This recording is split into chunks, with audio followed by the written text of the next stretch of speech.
బందోబస్తు పెట్టుకోకుండా రానివాడు తొక్కి పన్న పెడతాం. చిన్న చిన్న పిల్లలు ఉన్నారు మాకు ఆయనకి ఏం రోగమా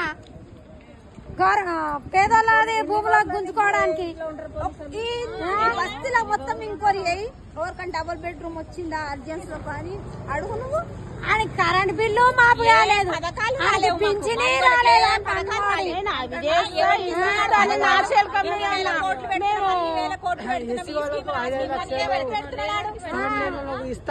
తులం బంగారం ఇస్తున్నాడు, 1,00,000 రూపాయలు ఇస్తున్నాడు పిల్లల పెళ్లి.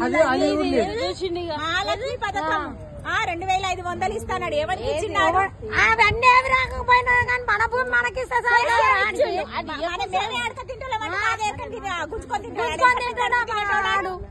అందుకే ఇన్ని రోజులు ఆయనకి పాలననే వేస్ట్, ఆయనకి పనికి రాదు.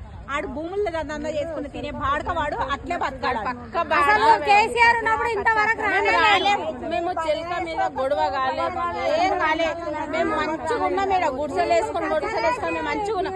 గుడిసెలు వేసుకున్నా కూడా మీకేసి అట్లా అని కూడా ఊరుకున్నాం. సరే అని మీరు ఎక్కడ పోవాలి మరి? ఏడుండాలో ఆ మోరీలో వాడి వస్తాం. మోరి ఇచ్చినాం కదా ఆడికి రాఘవేంద్రకి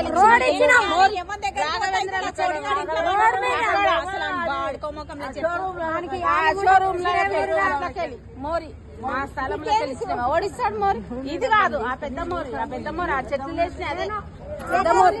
రోగాలు వస్తున్నాయి.